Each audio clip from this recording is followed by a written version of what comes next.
Só gente perfeita pode entrar no céu. Lá no céu não pode entrar pecado. Nada contaminado entra lá. Tem algum perfeito aqui? Como é que fica então? A questão fundamental é essa, irmãos, e até você entender isso, o Evangelho não pode ser plenamente usufruído. Quando Jesus Cristo veio ao mundo, Ele não veio ao mundo apenas para possibilitar a sua salvação. Ele não veio ao mundo para ser um mestre moral.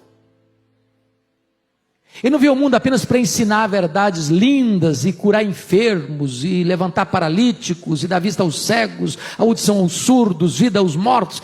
Ele veio ao mundo para assumir o seu lugar, como seu fiador, como seu representante, como seu substituto.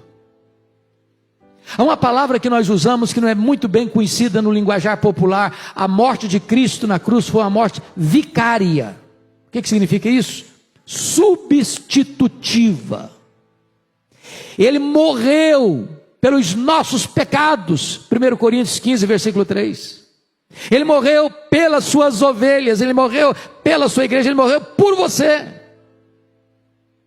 Quando ele estava lá na cruz, diz a Bíblia, que ele foi carregando sobre o seu corpo, no madeiro, todos os nossos pecados. Diz a Bíblia que Deus lançou sobre ele a iniquidade de todos nós. A Bíblia diz que naquele momento em que ele estava na cruz, ele foi feito pecado por nós, ele foi feito maldição por nós. É por isso que diz a Escritura que o sol escondeu o rosto dele e houve trevas ao meio-dia. É por isso que a Bíblia diz que o próprio Pai o desamparou naquela cruz, quando ele gritou: Deus meu, por que me desamparaste? Naquele momento, todo o meu, todo o seu, todo o nosso pecado estava sobre Jesus. E diz a Bíblia então, que agradou ao Pai moê-lo naquela cruz. Sabe por quê? Porque Deus puniu no seu Filho o pecado que devia punir em você.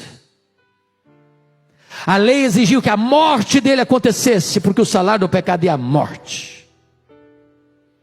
Quando Jesus morreu naquela cruz, 3 coisas aconteceram. Primeiro, Deus não colocou na sua conta os seus pecados, diz Paulo em 2 Coríntios 5, 18 a 21. Segundo, Deus colocou a sua dívida na conta de Jesus, e Jesus foi para a cruz e pegou o escrito de dívida que era contra você, o rasgou, o anulou, o encravou na cruz e deu um brado: está pago, está consumado, aquele que crê em mim não deve mais nada.